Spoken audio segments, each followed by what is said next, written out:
Assalamualaikum warahmatullahi wabarakatuh.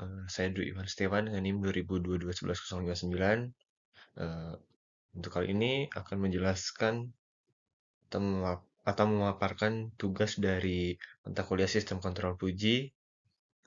Dengan tugasnya itu untuk Sistem Kontrol Puji ini himpunan dan operasinya. Untuk himpunan itu adalah kumpulan objek atau elemen yang memiliki kesamaan tertentu. Dalam matematika dan ilmu komputasi. Konsep himpunan digunakan untuk mempresentasikan data dan hubungan antar elemen.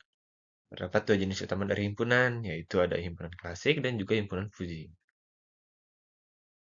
Untuk himpunan klasik itu sendiri yaitu himpunan klasik atau Krips. Kripset adalah kumpulan elemen yang memiliki batasan tegas, di mana setiap elemen bisa masuk ke dalam himpunan keanggotaan satu atau tidak, atau keanggotaan nol. Contohnya A, 1, 2, 3, 4, 5. Kemudian eh, ada operasi pada himpunan klasik. Untuk operasi yang pertama yaitu gabungan ataupun union, yaitu gabungan dari dua himpunan A dan B berisi semua elemen yang ada di salah satu atau kedua himpunan tersebut.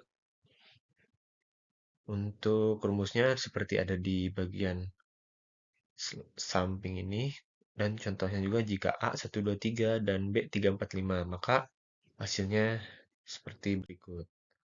Kemudian operasi pada himpunan klasik. Yang kedua yaitu irisan atau intersection. Irisan dari dua himpunan A dan B berisi elemen yang ada di kedua himpunan.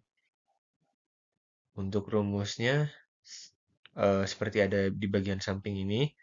Dan untuk contohnya yaitu jika A 1, 2, dan 3 dan B 3, 4, 5, maka untuk operasi himpunan irisan ini berkebalikan dari himpunan yang sebelumnya, yaitu himpunan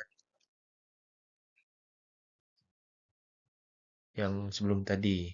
Nah, kemudian untuk yang ketiga ini ada komplement, yaitu komplement dari himpunan A ditulis sebagai A kuadrat C adalah sebuah elemen dalam semesta X yang tidak termasuk dalam A. Untuk rumusnya ini seperti yang ada di bagian bawah ini. Nah, untuk contohnya itu, jika semesta X sama dengan 1, 2, 3, 4, 5, dan A 1, 2, 3, maka A aksen C 4,5. Kemudian yang keempat itu selisih atau difference. Nah, selisih A dikurangi B itu adalah himpunan elemen yang ada di A tetapi tidak di B. A dikurangi B itu rumusnya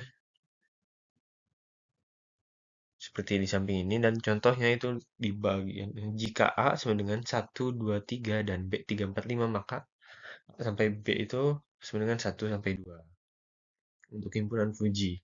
Himpunan Fuji ini pertama diperkenalkan oleh Lotfi-Zadeh pada tahun 1965 sebagai perluasan dari himpunan klasik. Kemudian berbeda dengan himpunan klasik yang tadi yang memiliki batasan tegas 0 atau 1, pada Fuji ini memungkinkan elemen memiliki derajat keanggotaan antara 0 dan 1. Rumusnya seperti di bagian bawah ini. Untuk contoh himpunan Fuji ini, misalkan A adalah himpunan orang tinggi. Jika kita menggunakan himpunan klasik ini, kita bisa mengatakan seorang tinggi jika tingginya lebih dari 170 cm dan tidak tinggi jika kurang dari itu. Namun dengan himpunan Fuji, jika bisa memberikan nilai keanggotaan secara bertahap. Misalnya seperti di tabel samping ini. Misal tinggi 150, 160, derajat keanggotaannya itu ada beragam. Yang antara 0,1 sampai 0,7.